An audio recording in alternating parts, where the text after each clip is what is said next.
Obrigada, senhor presidente, senador Jorge Viana, senhoras senadores, senhores senadores, ouvintes da Rádio Senado, telespectadores da TV Senado. Venho a essa tribuna tratar de uma das mais graves violações de direitos humanos ainda persistentes em nosso país, o extermínio da juventude negra.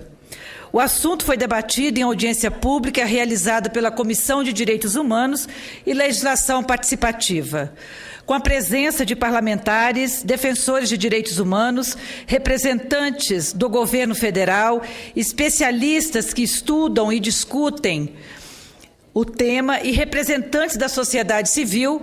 A audiência pública apontou para algumas medidas que poderão contribuir para a alteração dessa perversa realidade de extermínio da juventude negra no Brasil. Entre as propostas apresentadas estão a desmilitarização das polícias e o fim dos autos de resistência. No tocante à desmilitarização das polícias, importante salientar que o modelo militarizado é uma herança da ditadura militar, quando efetivamente surge a Polícia Militar no ano de 1969, resultado da fusão das guardas civis e da Força Pública. A partir de então, a PM passa a ter competência exclusiva do policiamento ostensivo e a ser considerada efetivo de reserva do Exército. É durante a ditadura militar que a Polícia Civil perde sua prerrogativa de agir como polícia ostensiva, ficando restrita apenas ao papel investigativo. Já a Polícia Militar, que até então ficava mais aquartelada, ou seja, não agia como polícia de rua, saiu dos quartéis e passou a fazer o policiamento ostensivo, tal qual conhecemos hoje.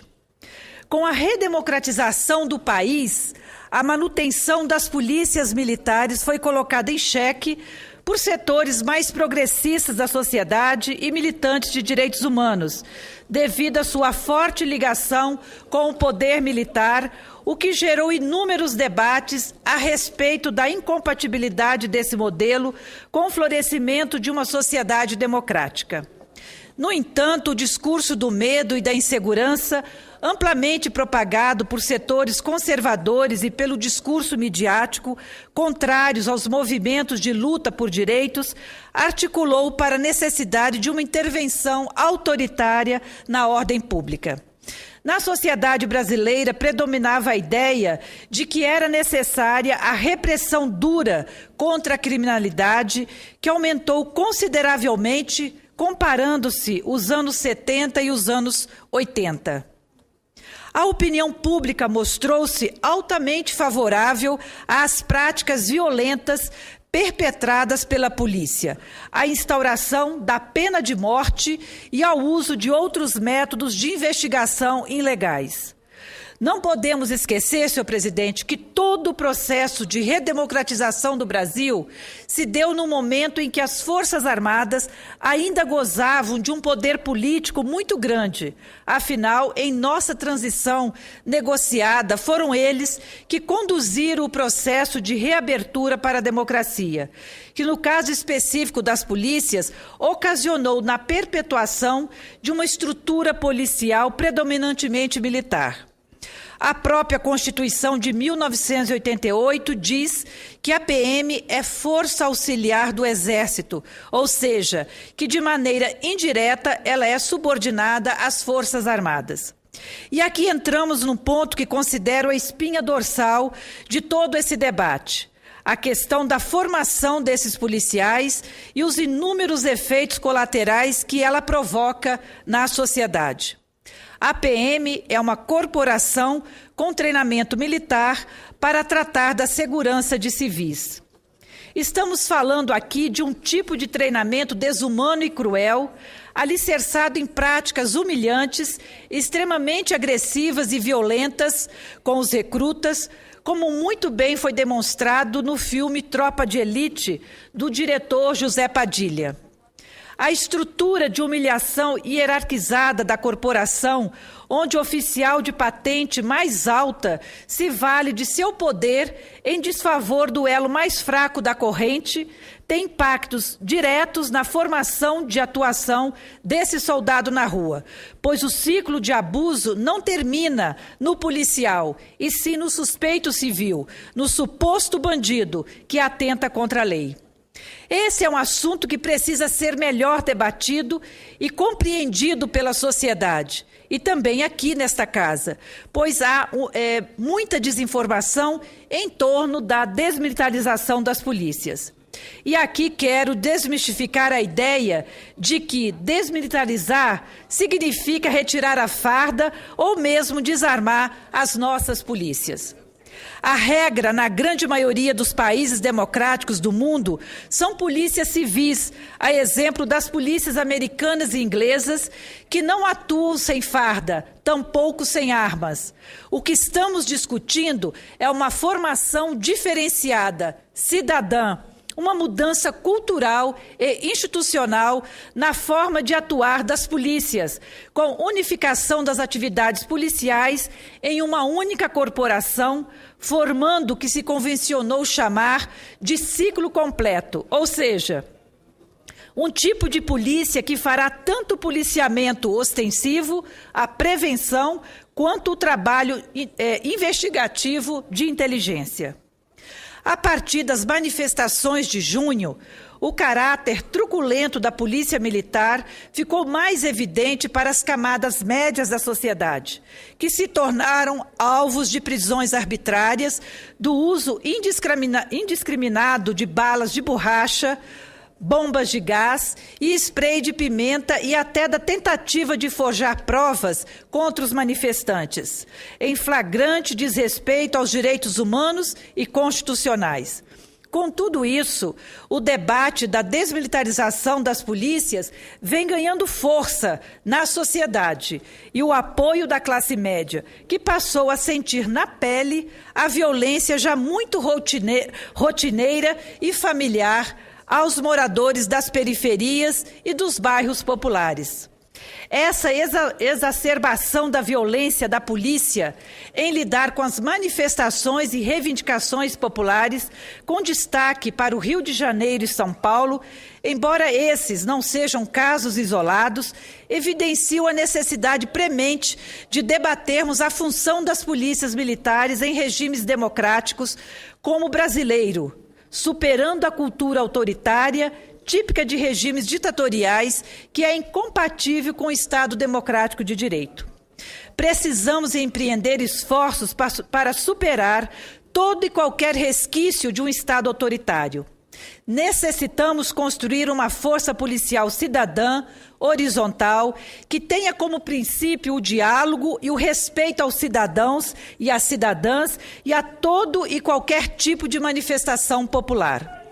Por isso, me associo às iniciativas de lei que tramitam no Congresso Nacional e visam a desmilitarização das polícias do Brasil, a exemplo da PEC 51, de 2013, de autoria do senador Lindenberg Farias, do PT do Rio de Janeiro, que prevê uma profunda reformulação do atual modelo de polícia brasileiro com a desmilitarização e a unificação das polícias militar e civil. A proposta corrige duas distorções fundamentais. A partição do ciclo de policiamento e a inexistência de carreiras únicas em cada instituição. A PEC 51 prevê a transferência aos estados da autoridade para definir o modelo policial mais adequado para a realidade daquela região.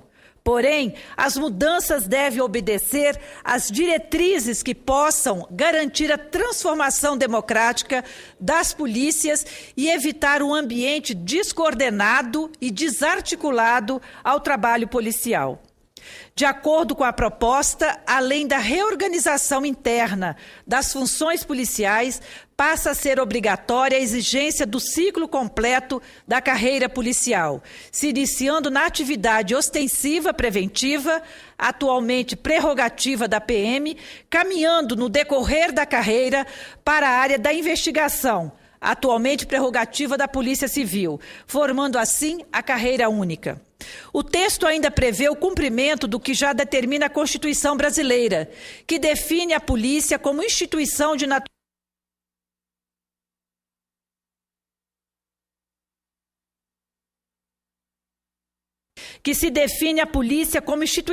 natureza civil, que se destina a proteger os direitos dos cidadãos e cidadãs e a preservar a ordem pública democrática a partir do uso comedido e proporcional da força. Outra herança nefasta da ditadura e amplamente debatida na audiência pública que discutiu o extermínio da juventude negra é a necessidade de pôr fim aos autos de resistência. A medida administrativa também foi criada no período da ditadura militar para legitimar a repressão policial da época e segue sendo amplamente utilizada nos dias atuais para encobrir crimes. Embora amparada pelo artigo 292 do Código do Processo Penal Brasileiro, este não permite o uso arbitrário deste dispositivo para esconder crimes. Sabemos que um grande número dos casos registrados como auto de resistência ou resistência seguida de morte nada mais são do que casos de execução sumária das vítimas.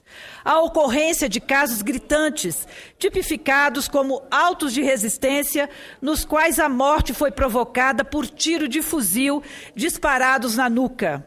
Há casos em que os laudos atestam que os disparos foram feitos a curta distância, de cima para baixo, ou seja, muitas das vítimas são mortas, mesmo estando ajoelhadas e com as mãos na cabeça.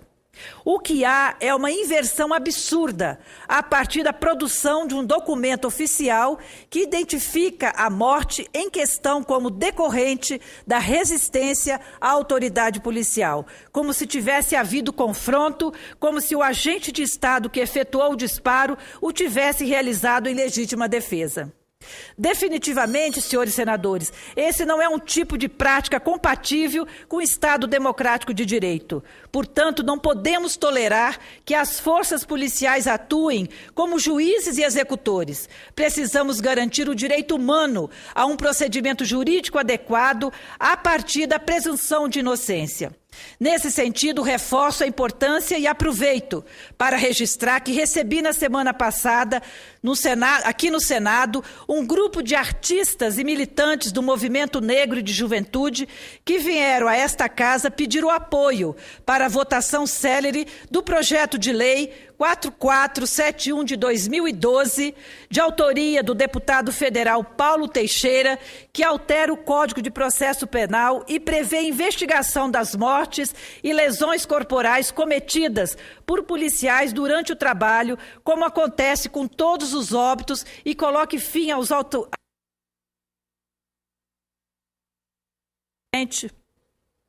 como acontece com os atuais, com todos os óbitos, que coloque fim aos atuais casos registrados pela polícia como autos de resistência ou resistência seguida de morte, que atualmente sequer são investigados.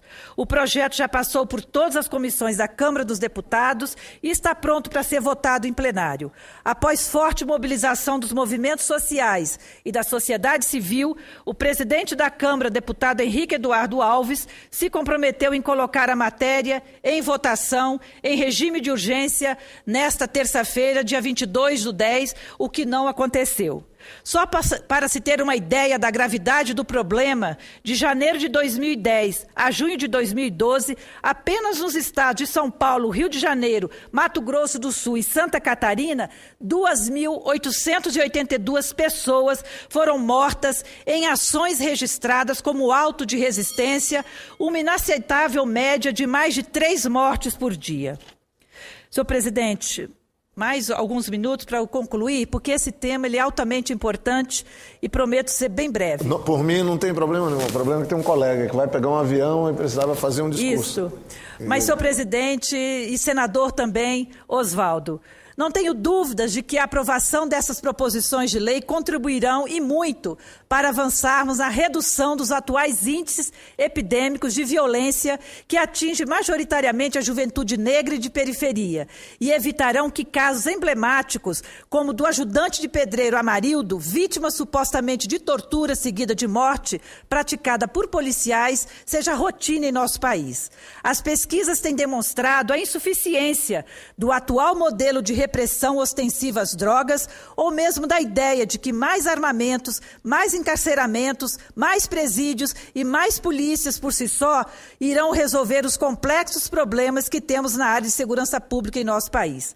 O que temos visto é um aumento da violência no Brasil nos últimos anos. Falo de uma violência que não é praticada na mesma intensidade e gravidade contra toda a sociedade. Ao contrário, estamos falando de uma violência seletiva, da persistência do racismo institucional que tem ceifado principalmente a vida e os sonhos da juventude pobre e negra. Ou seja, a violência policial tem cor, idade, sexo e endereço definidos. E aqui não estamos tratando de mera retórica. Estudo do IPEA divulgado na última sexta-feira, 17 deste mês, sobre o racismo no Brasil, revela que a possibilidade de um adolescente negro ser vítima de homicídio é 3,7 vezes maior do que um branco. Portanto, senhor presidente, finalizando, não seremos uma sociedade verdadeiramente democrática se não enfrentarmos as violações de direitos humanos, se não combatermos o extermínio e as suas raízes, se não deixarmos de negar um princípio basilar do direito, o de que todas as pessoas têm direito a um julgamento justo pelo Poder Judiciário e de que não há juízo ou tribunal de exceção. A democracia exige novas regras para a atuação policial e elas passam pela desmilitarização das polícias e pelo profundo respeito à dignidade da pessoa humana. É isso, presidente. Muito obrigada pela paciência e agradeço também ao senador Oswaldo pela tolerância. Muito obrigada. Eu cumprimento, querida amiga e colega Ana Rita, pelo conteúdo e pelo tema que aborda. E é pura e simplesmente por questões regimentais e de colegas. E eu passo a palavra imediatamente